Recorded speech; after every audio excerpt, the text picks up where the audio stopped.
This is a board game show, guys. So we got to play a board game on a board game show, right? Sure. I've got my buddy Steve, the name father, who's going to be joining us in just a second. Hey, there he is, Steve, Keith, Josh, Steve. Hey, Keith. How you doing? Great. How are you? Doing all right. Salud. Hey, while I'm setting up the game, Steve, you got any questions for Josh or Keith? I think we covered all the chat crew questions. No, I think you covered the questions I've been monitoring in there. It was a lot of interesting chat. Folks are really behind it, so good job. Strain said he did discover the Great Barrier Reef, but it was in Civ 6. So that wasn't counting that as a question. I've had to sideline that game to get any amount of work done while working from home. It's in timeout. So Steve's going to tell you about the game. We're playing the Boudin Bowl. It's all set up. Keith and Steve and I have all set up. But Steve, you want to give a quick rules for the chat? Sure. I'll give you a little synopsis of what's going on. We met beforehand online to talk about this. We set up 4 categories. BJ will read them. BJ and I'll read them off to you. We each drafted games that would fit these categories as far as we see them, and our job is going to be to sell them to you. We've got to try and figure out if we can kind of tweak you into thinking ours was the choice. And BJ, I think, mentioned before the show that treat this as kind of like a little football metaphor. The winner gets 7 points. The second place gets 3 points for a field goal. Third place, or loser, gets no points, fumbled, and interception. Fumble. We'll treat this as 4 quarters of a football game. We'll add up all the points at the end and see who had the most. The only important rule to remember is that if it's a tie at the end, BJ loses. Yeah, the tie never goes to me. All right, seems fair. You got the rules of the game there, Josh? I think I can handle it. All right. Okay. All right. So Steve and Keith, why don't Steve, you take the first one? We're going to do appropriate for you, Josh. You're going to recognize most of these categories as appropriate for tonight's discussion. Backpack games. We're going to try to sell you on a backpack game in the first quarter. All right. Great. So I'll kick it off. My backpack game was, I had to think about, first of all, small enough to pack. If something goes wrong on the hike, I can find another copy. It's somewhat protected, and the people that I'd be likely to hike with would be willing to sit and play it with me. So I went with Sushi Go. Kind of thing that's small enough to pack in a protective tin. Once we get to the place where we're hiking to and ready to picnic, the family would be willing to play a round or two of that with me before they packed it back up and said, let's get back on the road again. So Sushi Go was my first choice there. Sushi Go coming out strong. Now, Keith, that's GEAUX, just to make sure we have that. Absolutely. All right. I'm going to go with one that I played the entire time at Gen Con. I carried around with me, and I've actually played it live on the show with Steve, although it's going to be a tweak to this game. It's medium. I don't know if you've played medium before, but we're going to play medium, the just one version. That's where you have the 2 cards and you're trying to get the median, but you're playing with the whole group. Because remember, when you're playing medium and you're at a hostel in Romania or Albania, you're at a hostel in Albania and you're playing with people who've never played games before, you want to make sure that everybody's involved. So play medium, use the words, but the people that are using the guesses to try to get to the medium, if they have the same ones, they're going to get knocked out just like in just one. And then we rotate around having the guesser. So everybody's participating, and that's medium. And literally, you could play medium anywhere. All you need is words. That's mine. All right, Keith, you're up. What you got? We're making it tough for Josh here in the first round. All right. Well, I'm a good salesman here, by the way. We're about to kick Joel off the show here. Joel, don't miss playoff games from the last 2 years. Please, Joel. All right, so go ahead. What you got, Keith? I'm going to sell you on a great little backpack game. It only takes 18 cards. It comes in a wallet, and we mentioned it earlier. It's Sprawlopolis, which is a perfect game for taking the backpack because you can play it with other people. It's very simple rules. But you can also play it by yourself, and it's one of those perfect big game in a small package. Tough That's choice. Solid pick. That's a great game. My goodness! All right, so now I gotta give you guys 7-3 and nothing. You got it. Only 3 choices based on games that I can put in my backpack, or based on how we talk smack to each other and try and talk each other down in your eyes. Or just based on the guy who checked to come onto the show tonight. Don't forget about that. Yeah. Or you can go to the back crew; they'll help you out too. But hey, if you don't mind, walk us through what scores are you going to give us? So I think we're going to award the touchdown score to BJ. because it has that social component that I look for in games that I throw in my backpack. The fact that he can play that with a couple people or a huge group, I absolutely love it. The medium, just one thing, seems like the sort of thing that I can order a round of beers at the hostel and get everybody to the table for.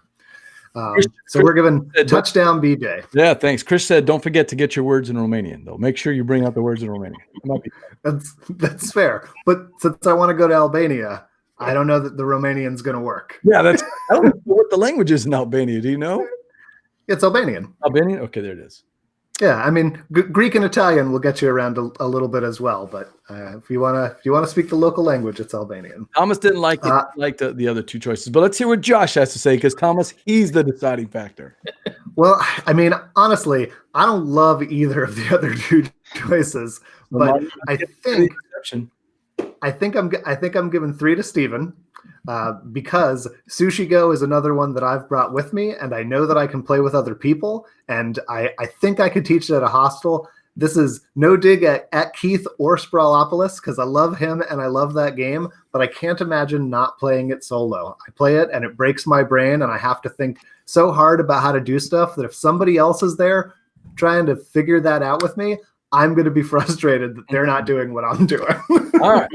So first quarter went medium with the touchdown, Sprawlopolis with the interception, and Steve, the name father, settles for a field goal with Sushi Go. Not Steady bad. Eddie, I'm on the board. Not bad. All right, Keith, you're up. Let's take the second category. Second category, Josh, for the second quarter is two-player games. I know you play a lot of two-player games with you and your wife.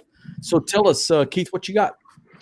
All right. Well, my pick for a two-player game is one of my personal favorites to play with my wife, and it is Seven Wonders Duel. Mm-hmm. I just think it's a perfect drafting game for two players. I've never seen it done better.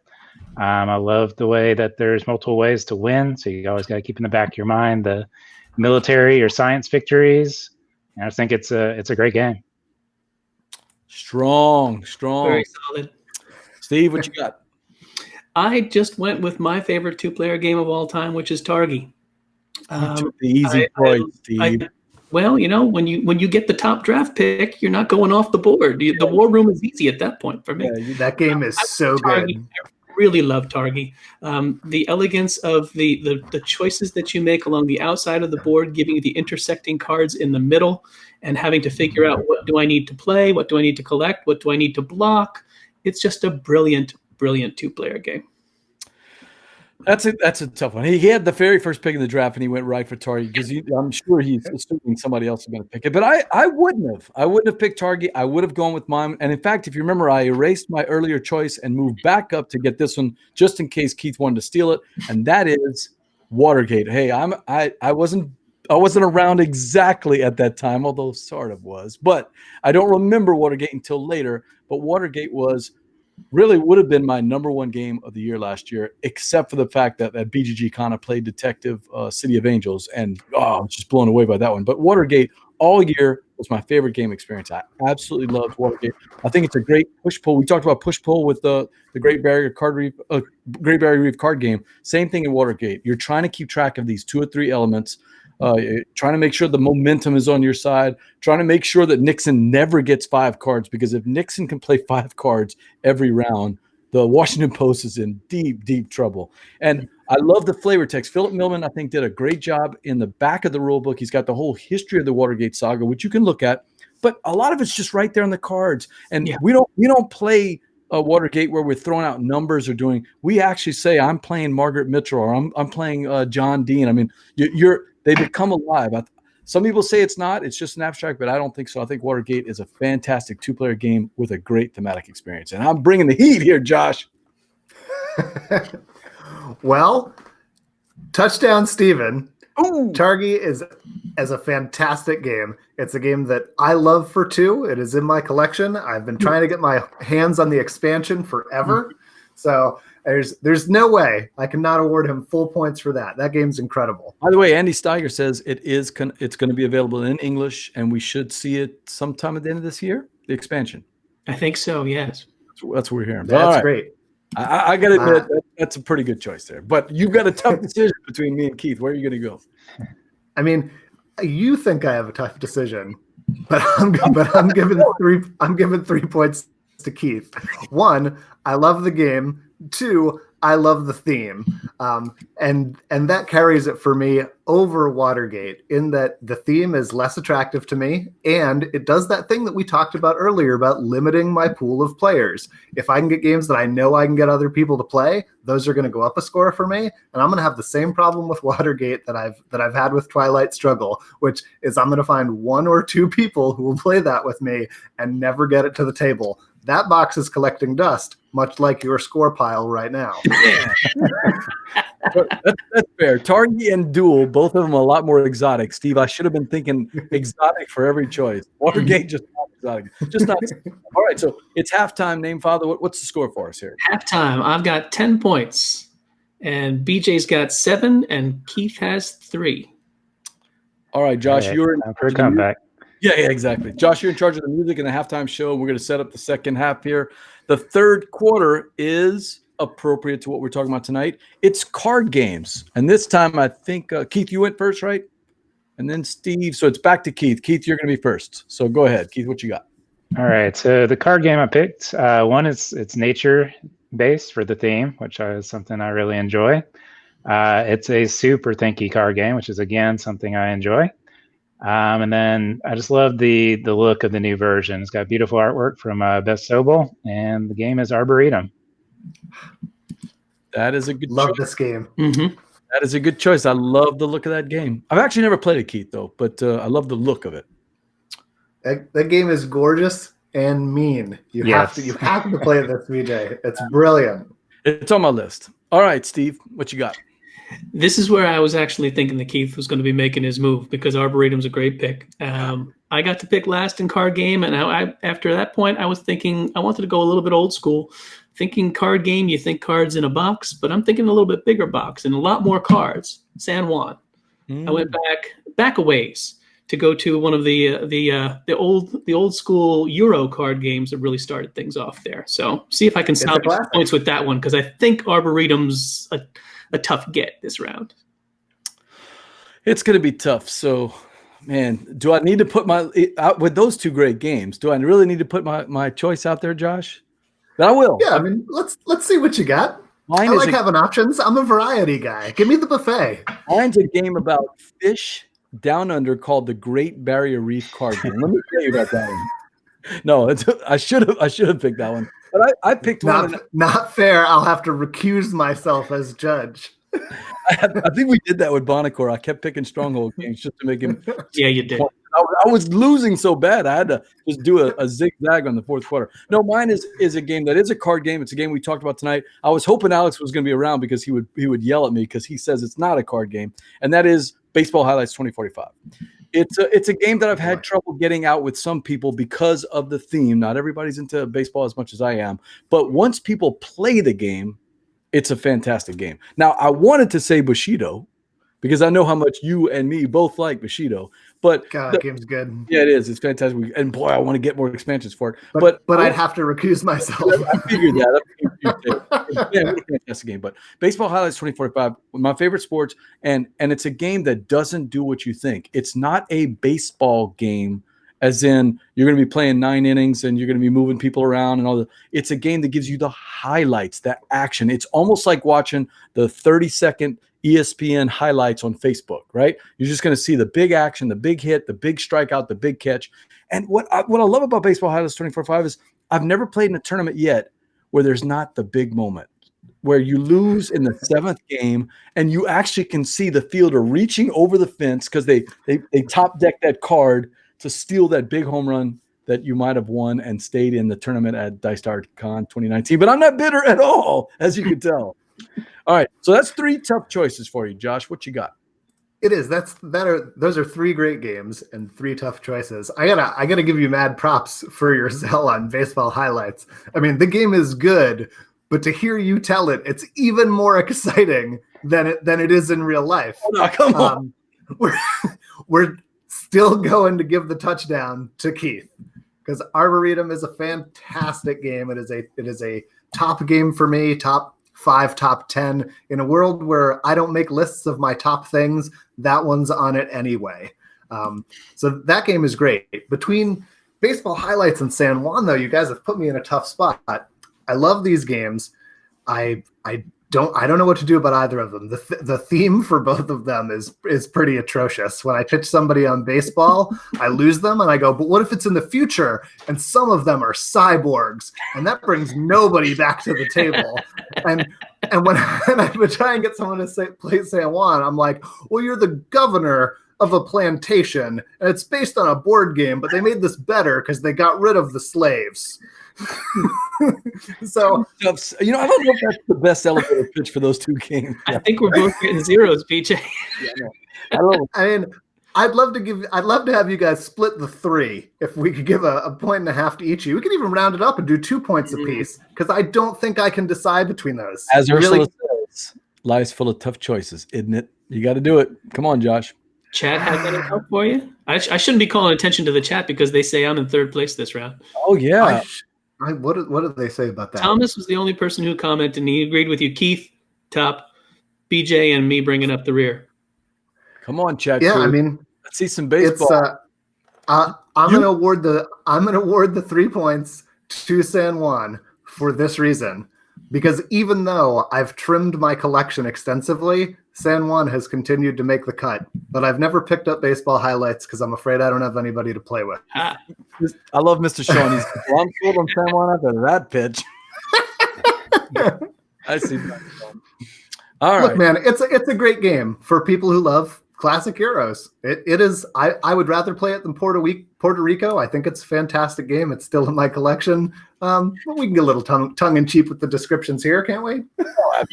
Sure. All right, so let's move to the 4th quarter. One of the things, Steve, the name file and I were coming up, we're trying. Well, everybody. Oh no! Look, Thomas says San Juan Black. So I think Thomas said that twice. He just said twice that I was in last place. It's the same person saying last place each time. As you can see, we tried to pick things that we thought would be appropriate for you being on the show. And the last one, when I think of this category, the first person in board gaming that comes to mind is always you, because you're always talking about your trips. Exotic places, exotic themes in terms of board games. Now that's wide open. So you're going to see some wide open choices here. Let's see who can bring it. It's a cool category. I'm excited for this. I'm going to go first because I hadn't gone first yet on mine. And I struggled with this game because there's so many games I was thinking of, but I just went with a game that I really like, that my wife really likes. I'm going to assume you haven't played this game, but it's Istanbul, the dice game version, not the main game. And I think I haven't played Istanbul, in all honesty, although the Gumbo has played it many, many times.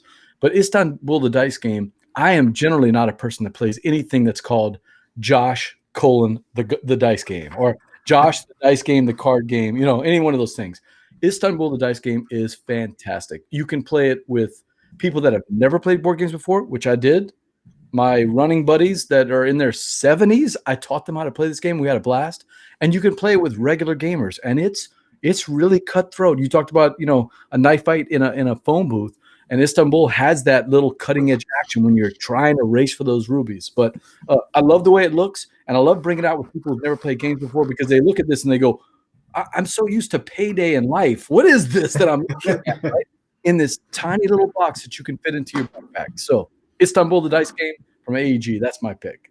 Take that. You'll be happy to hear that I've played both. So you didn't try and pitch me something I haven't seen before. Oh, I was worried. All right. So let's go with Steve. What you got? Okay. I went with the Cromer and Kiesling game Tikal. And I thought about trying to think about what would be the ruins that I would want to explore. And the Tikal was the choice, not because of the game, but I do like the game. I love the Cromer and Kiesling games. I went with Tikal because I think in terms of exotic places, Guatemala has established a park around Tikal and protected it from development. So if you want to go visit the place rather than seeing the remains of Tenochtitlan or Teotihuacan, you'll be seeing encroachment of the city around it. But there in Petén, you've got everything preserved as it should have been. So Tikal was my choice. That's pretty strong. Not as good as this dice game, but even speaking my language too. Yeah. He didn't even tell me about the game. If I to hadn't played Tikal, I wouldn't know anything about it. Yeah, that was a good pitch. All right, Keith, you are the last one in the 4th quarter. All right. How are we doing on scores here? Just to put a little pressure on Keith. I think it's going to make this a whole heck of a lot closer with this pick, because when he laid his out, I thought, ooh. Yeah, and he went for this early too, and that was a good move. All right, Keith, tell us what you got. All right. Well, I had to get a game on here from my favorite designer, and most of his games are known for being pretty brown and boring and not much to look at. But this is a game that's vibrant and lots of blues and greens, just beautiful board, beautiful colors in it. And it's got a definite competitive streak to it for sure. We'll say competitive, not mean. But that is Bora Bora from Stefan Feld. I just love that game. It's one of my favorite Felds, and I just think it's not, certainly doesn't look like any of his other games. We'll say that. Yeah, I mean, oh boy, those are good choices. That's a great game too. I think we just lost because I saw Josh's response and was, oh. No, that is. I mean, I won't keep you in suspense. We'll give the touchdown to Keith. Not only is that somewhere I want to go, not only does it showcase a place that features heavily in my Instagram feed when I'm daydreaming about where to go next, but Feld is also one of my favorite designers, and that is one of my favorite games. So touchdown, Keith. I see that, Keith. I think that's an inside job there, Steve. I think there's a little inside baseball between those two. But all right, so I mean, maybe he just did his homework and went and looked at my BGG ratings. He had a lot of solid picks on there. I mean, the second pick is also, I hate to deflate some tension a little bit easy for me, but Tikal is getting 3 points from me because not only is it on my bucket list of places to travel to, the game is also beautiful. I love the 3D element that goes on in there. And it is one of the earliest sort of intro board games I played. I mean, I think my introductory collection was Beyond Mystery Rummy, Settlers, Carcassonne, Clans, Tikal. And so it might have been one of the first 5 games, modern board games that I owned. And despite awarding you 0 points for Istanbul, I do want to visit. And the dice game is a huge improvement over the first one for me. And I will play that dice game anytime. Great game. Josh, we didn't sync up on very many of these, and I let you win in Pocket Mars. How could you come back on me like that, man? You did what? No, you beat me fair and square. You whooped my butt at Pocket Mars. All right. So, Steve, give us I'll buy you some sort of a pity beer the next time we're all able to go to a convention. I'll make it up to you. I like it. All right. So, Steve, give us the scores for the Boudin Bowl. Who's the big winner? As I was afraid, Keith played rope-a-dope for the first half. Came on strong in the second, a touchdown in the third, a touchdown in the fourth. He's got 17. I got 16. BJ's got 10. Wow. I lost another one. Come back.